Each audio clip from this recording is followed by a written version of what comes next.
Gloire à toi Seigneur Jésus, merci pour le sacrifice de la croix. Merci parce que tu as déclaré que tout est accompli et nous croyons, recevons, acceptons cela. Une bonne réputation vaut mieux que le bon parfum et le jour de la mort que le jour de la naissance. Mieux vaut aller dans une maison de deuil que d'aller dans une maison de festin, car c'est là la fin de tout homme et celui qui vit prend la chose à cœur. Mieux vaut le chagrin que le rire, car avec un visage triste, le cœur peut être content.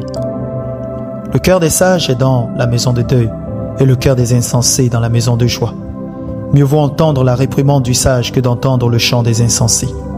Car comme le bruit des épines sous la chaudière, ainsi est le rire des insensés. C'est encore là une vanité.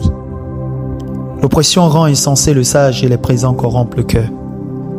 Mieux vaut la fin d'une chose que son commencement. Mieux vaut un esprit patient qu'un esprit hautain. Ne te hâte pas en ton esprit de t'irriter car l'irritation repose dans le sein des insensés.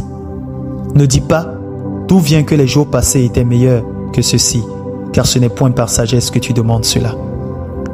La sagesse vaut autant qu'un héritage et même plus pour ceux qui voient le soleil. Car à l'ombre de la sagesse on est abrité comme à l'ombre de l'argent. Mais un avantage de la science c'est que la sagesse fait vivre ceux qui la possèdent. Regarde l'œuvre de Dieu. Qui pourra redresser ceux qu'il a courbés? Au jour du bonheur, sois heureux. Et au jour du malheur, réfléchis. Car Dieu a fait l'un comme l'autre afin que l'homme ne découvre en rien ce qui sera après lui. J'ai vu tout cela pendant les jours de ma vanité. Y a-t-il juste qui périt dans sa justice?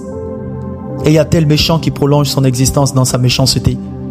Ne sois pas juste à l'excès et ne te montre pas trop sage. Pourquoi te détruirais-tu? Ne sois pas méchant à l'excès et ne sois pas insensé. Pourquoi mourrais-tu avant ton temps? Il est bon que tu retiennes ceci et que tu négliges point cela. Car celui qui craint Dieu échappe à toutes ces choses. La sagesse rend le sage plus fort que 10 chefs qui sont dans une ville. Non. Il n'y a sur la terre point d'homme juste qui fasse le bien et qui ne pêche jamais. Ne faites donc pas attention à toutes les paroles qu'on dit de peur que tu n'entendes ton serviteur te maudire. Car ton cœur a senti bien de fois que tu as toi-même maudit les autres. J'ai éprouvé tout cela par la sagesse. J'ai dit je serai sage.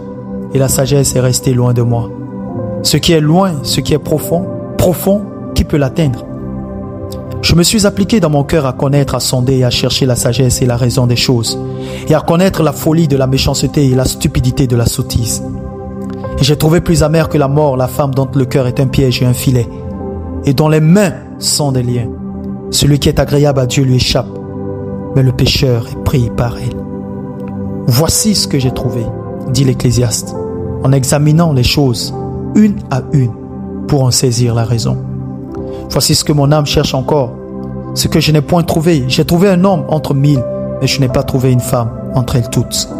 Seulement, voici ce que j'ai trouvé, c'est que Dieu a fait les hommes droits, mais ils ont cherché beaucoup de détours. Sois miséricordieux Seigneur et pardonne-nous d'être ce que nous sommes. Et d'avoir vraiment cherché beaucoup de détours inutiles. Sans ton Esprit Saint, qu'est-ce que nous serons? Reçois la gloire et l'honneur au nom puissant de Jésus-Christ de Nazareth, le ressuscité qui revient bientôt. Amen et Amen.